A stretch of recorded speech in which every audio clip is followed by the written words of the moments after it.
Hello everyone and welcome back to Animation Pilgrimage, the show where Whitney and I take a look at every single theatrically released animated film in chronological order. I'm Tennille.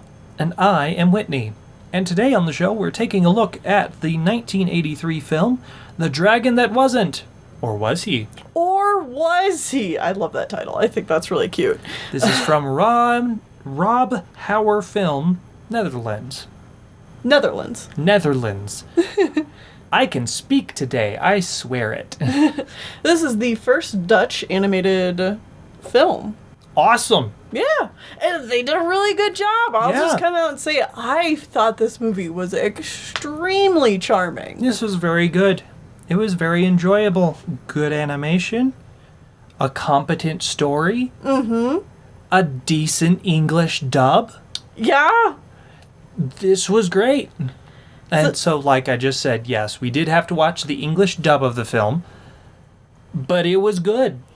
Something about this movie just felt so, cozy and nostalgic, even though I'm positive I've never seen this or these characters before. Mm-hmm. I wonder if part of that is because a lot of the English voice cast is very common voice actors and actresses that you've heard in many things. Maybe, but a lot of it also just had to do with, the backgrounds being so, cluttered and yet clean, watercolor paintings that just made the environments just feel very, warm and inviting. Mm-hmm. And then the character designs were all just, very friendly and... It felt incredibly 80s in design. Yeah. But in, all the good ways. Oh, yeah, this is very 80s child-friendly animation. Uh-huh. Well, and it wasn't, overly soft either. It had enough of a bite to it. It was enough of a, parody satire thing that, I think families in general would enjoy this film quite a bit. Mm-hmm. I thought this was just, a really cute film that had really nice art direction and just did everything really well. And speaking of the voice cast, I went ahead and I wrote down their names because it's not very often we get good English dubs, so I figured I'd give them a shout out.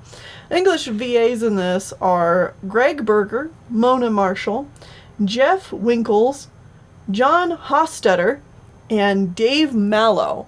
That's it. Those 5 people played a whole town of characters. Mm-hmm. Mona Marshall, in particular, I very much so recognized. Mm-hmm.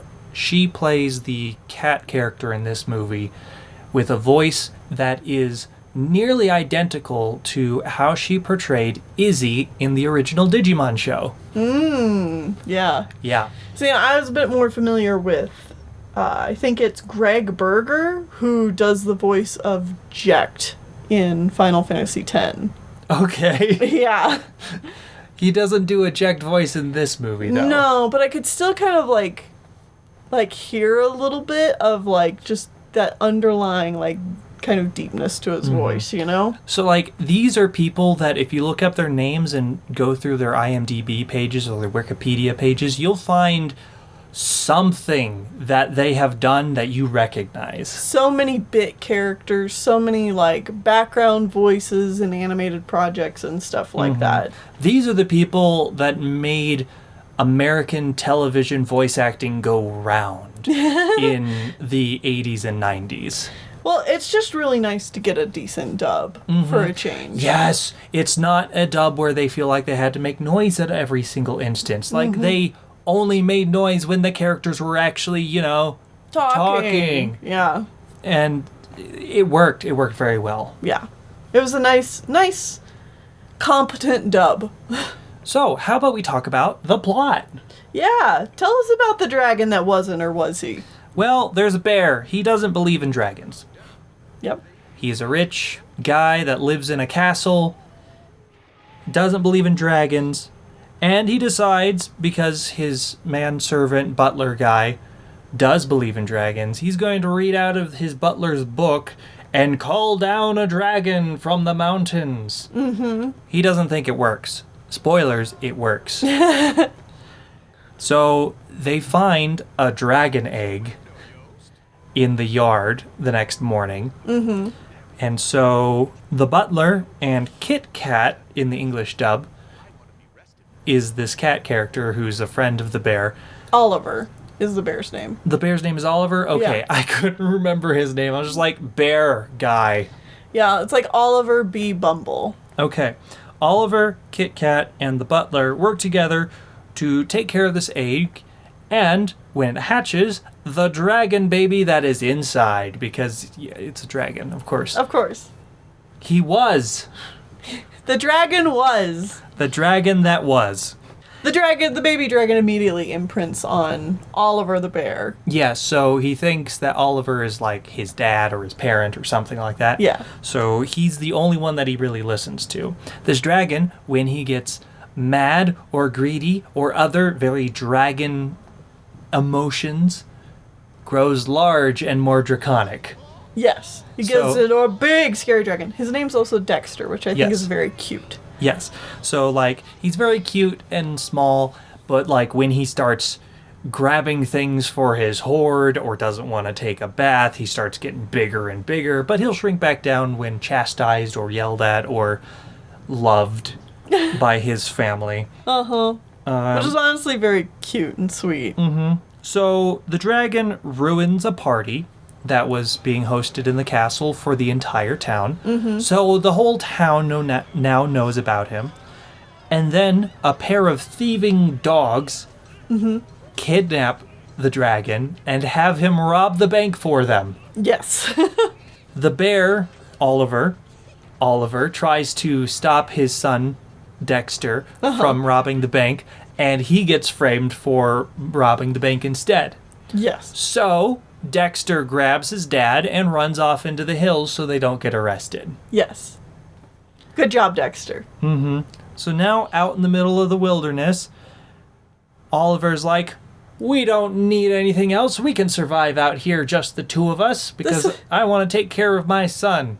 This is where Oliver sings a song, isn't it? Yeah, Oliver sings. Like, there hasn't been songs at all in this movie, and then suddenly he breaks out into a song. Yeah, he breaks out into a song about how roughing it in the wild is all he needs because he's got his son by his side, and it's like, okay. It's a very misplaced spot for a song, but that's what makes it good. It's a very silly, like, He-Man, alpha male, wilderness, men, bros, dude song. Anyways. Oh, it gave me a good laugh. Oliver then almost immediately gets caught by the police. So Dexter has to go back to town to break him out of jail. But Oliver tells him to go away. He's not his son. You don't need to save me. Mm-hmm. Which is something that he has been coerced to do by his friends and the townspeople. Kit Kat. Yeah. Yeah. They're like, you can't keep him because he's a dragon. He doesn't belong here with us. He needs to go live with his own people. Yeah, so I'm not the biggest fan of the conclusion that it comes to. We're not quite there yet. Uh-huh. Dexter then ends up in the circus, which is run by the thieving dogs, because that's the reason that they've been trying to steal money, is to open their own circus. Mm-hmm. I was totally okay with these two buffoons just stealing from all the rich and stuff. Mm-hmm. But they want to open a circus. Yeah, now you've gone too far. Circuses are garbage, guys. Come on. They don't care. Anyways, they now have the dragon in the circus. Oliver decides enough is enough, I guess. He grabs a blunderbuss of a gun, goes to the circus, trips and shoots the ceiling, which makes Dexter go crazy, and that chases him out of town. You know, why did he bring a gun to the circus? It's a plot point that probably made more sense and did not have as scary of a connotation in 1983. But definitely in today's time, Oliver just grabbing a gun and going to a public place to do something with the gun. Yeah, it definitely gave me terrible vibes. Bad vibes. Yeah, it's like you don't just grab a gun and run into a public space like that.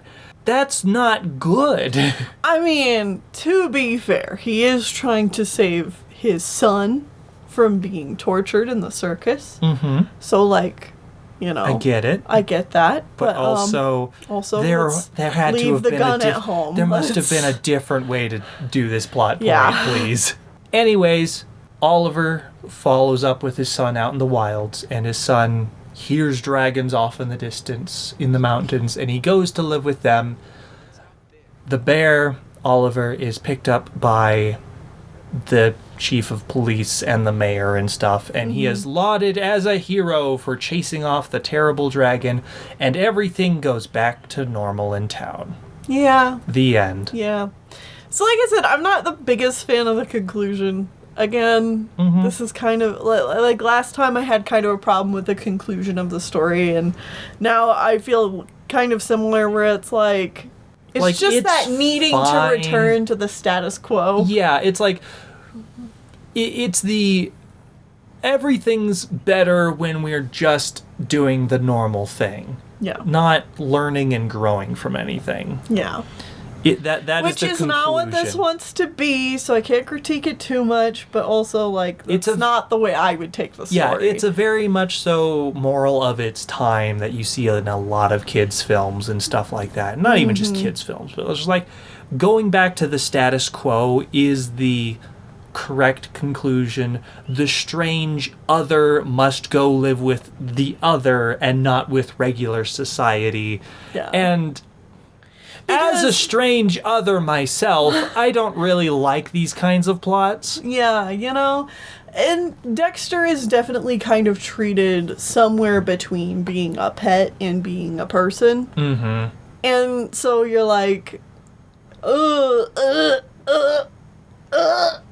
Yeah, because he's a mythical dragon in a community of anthropomorphic animals. Right. He can't talk. He can't communicate with them. Yeah, he makes musical instrument noises like trumpets and stuff. Mm-hmm. Which is kind of funny sometimes. Yeah.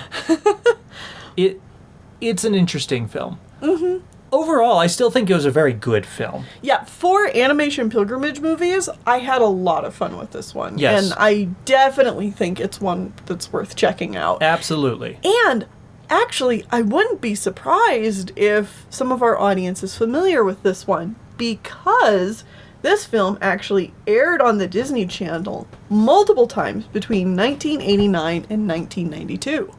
Oh, well, neat.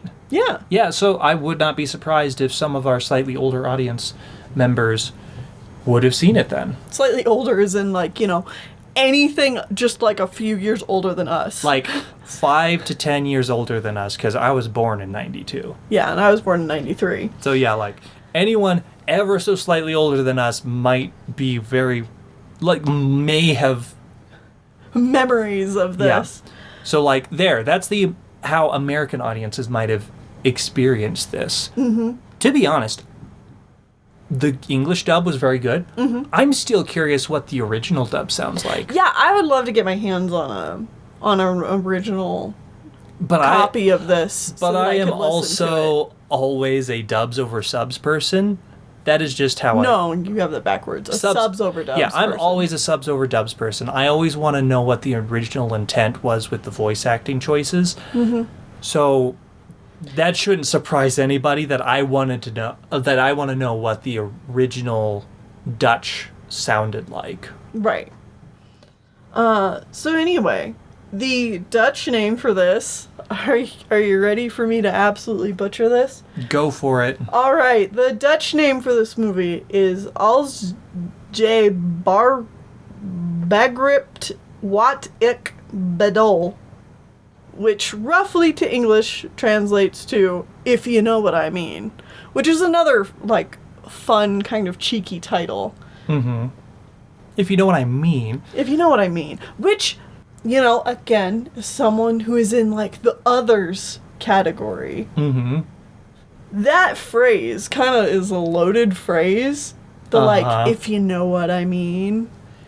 Yeah, actually, yes. I really wonder, like, how this phrase was used in the original movie. Because obviously some dialogue has changed here and there. Some characters have slightly different names, like the white cat character in the English dub is called Kit Kat, and instead his original name is Tom Puss. Puss. Okay. Puss. Which Cat. Tom Cat. Tom Puss. you would think, but no, it's actually a play on the word Pounce, which is a Danish pastry. Okay. Which I look at that name and it's like Tom Pounce, like pouncing. Which is also a cat-like thing. Yes. Interesting. Yeah. All right. All right. So maybe it's got like multiple wordplay thing going on there. This is based on a comic character by Martin Tunder, which like perfect name, Tunder. Tunder. If you're gonna go into making comics, called Tom Poes. It's the first Netherlands animated film. I covered that earlier. And it was directed by Harry Gillen,